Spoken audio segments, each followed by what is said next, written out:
শিউলি তলায় ভোর বেলায় কুসুম কুড়ায় পল্লীবালা। জাতীয় কবি কাজী নজরুল ইসলাম গানটি মনে পড়ে যায় শিউলি ফুল কুড়াতে এলে। ভোরের স্নিগ্ধ হাওয়ায় সুন্দর একটি আবহের মধ্যে শিউলির সুবাস মনকে আকৃষ্ট করে। বিভিন্ন রকমের ফুল বাগানে ফুটে থাকলেও সবচেয়ে বেশি আকৃষ্ট করছে বর্তমানে এই শিউলি ফুল। কারণ এর সুবাস এমনভাবে ছড়িয়ে যায় যে এর কাছে না এসে থাকার উপায় নেই। এই শিউলি ফুল খুবই ক্ষণস্থায়ী। এটার আরেক নাম হচ্ছে শেফালি ফুল, তবে শেফালি আমরা বেশি বলছি না, শিউলি বলি বেশি।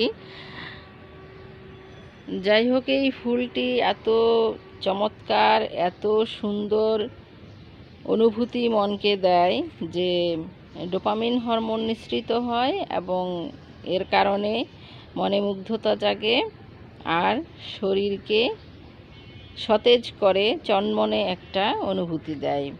এই ফুলটি করছে বিভিন্ন গাছের উপরে, ঝাল গাছ, লঙ্কা জবা গাছ, পাতা গাছ, পোলাও পাতা গাছ, আমার বিভিন্ন গাছ রয়েছে এখানে। নানান রকম গাছের মধ্যে এগুলো ঝরে পড়ে যাচ্ছে। আমি ভোরে ছাদ বাগানে এসেই আকৃষ্ট হয়ে এটার দিকে এলাম। আমার 3টি গাছ আছে ছাদ বাগানে। এটা একটা গাছ, গাছের কিছু ডাল একেবারে উপরে উঠে গিয়েছে, উঠে যে ফুল ধরছে। তো এই গাছটি বাগানে লাগাতে পারেন। এটা ছাদেও হয়, বারান্দাতেও হয়, মাটিতে তো খুবই ভালো হয়। আপনারা ভালো থাকুন, গাছের সাথে থাকুন, ফুলের সাথে থাকুন, মন ও শরীর সুস্থ।